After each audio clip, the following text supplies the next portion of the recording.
Сюжет обмана до банальности прост. Но чебоксарские пенсионеры продолжают верить звонкам с просьбой о помощи родственникам, якобы попавшим в ДТП. Чувашские полицейские задержали очередного курьера, похитившего у обманутых пенсионеров более 4 миллионов рублей. Мне позвонили на абонементный стационарный номер. И женский голос, очень похожий на голос моей племянницы, которая проживает в Санкт-Петербурге, сообщила, что она попала в дорожно-транспортное происшествие, виновником которого является она, как бы переходила улицу в неположенном месте. Услышав такую новость среди ночи, 57-летняя жительница Чебоксар, не раздумывая, согласилась помочь своей родственнице. Чтобы замять вот все это дело, запросили 5 миллионов рублей и плюс сумма на похороны.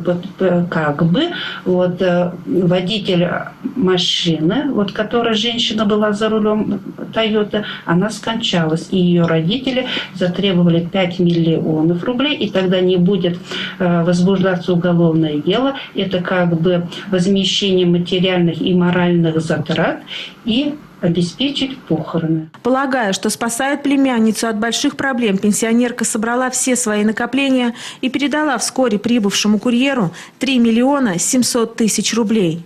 Позже выяснилось, что с племянницей все в порядке, и женщина обратилась в полицию.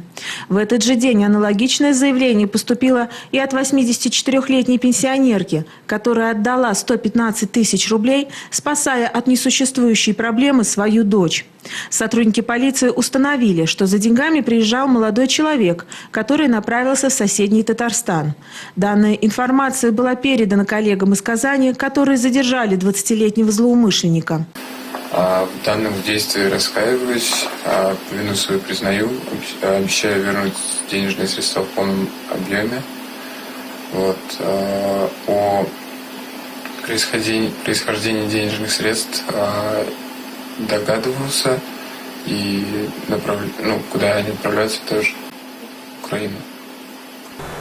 Жертвами задержанного стали 3 пенсионерки из Чебоксар и 1 из Казани. Общий ущерб превысил 4 миллиона рублей.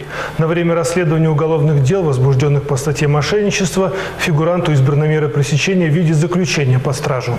Этот, казалось бы, забытый способ обмана уже 2-й год пользуется популярностью у аферистов.